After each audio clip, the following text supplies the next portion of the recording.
Avarose Riverain. Je pourrais paraphraser la merveilleuse Annie Ernaux en disant que j'écris pour venger ma race. Puis ce serait vrai, mais j'écris aussi parce que c'est quelque chose que je porte en moi. C'est un truc que j'ai besoin d'écrire. C'est vital. Le journal de Anne Frank. C'est un livre que j'avais pris à la bibliothèque, puis c'était interdit, j'avais pas le droit, j'étais trop petite pour lire ce genre de livre-là.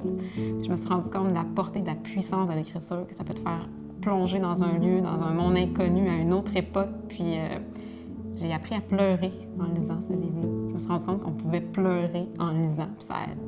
À partir de là, ben, j'ai jamais arrêté. Pas de pleurer, là, de lire, j'ai jamais arrêté de lire.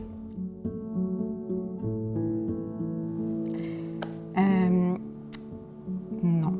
Dans la vie de tous les jours, on se censure constamment parce qu'on n'a pas le temps de réfléchir. On n'a pas le temps de vraiment bien peser nos mots. On n'a pas le temps de voir tous les angles morts. Donc, on le fait assez dans la vie que lorsqu'on écrit, je pense que c'est un espace qui est parfait pour ça. On a le temps de penser, on a le temps de peser les mots.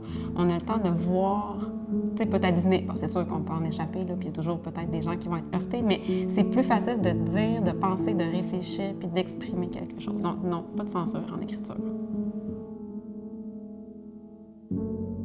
J'haïs ça, ma couleur préférée, parce que j'en ai pas juste une, j'en ai deux qui arrivent ex aequo. Fait qu'il y a le rouge parce que c'est passionné, parce que je trouve que ça donne du punch, on se sent forte quand on porte du rouge. Et le brun, parce que le brun, c'est comme un mélange de plein d'affaires, c'est plein de couleurs, et c'est pas clair, le brun, il est pas clair, on sait pas trop, mais en même temps, il va bien avec tout. Même avec le moutarde, avec le rouge, tout de suite. Fait que j'aime le brun aussi.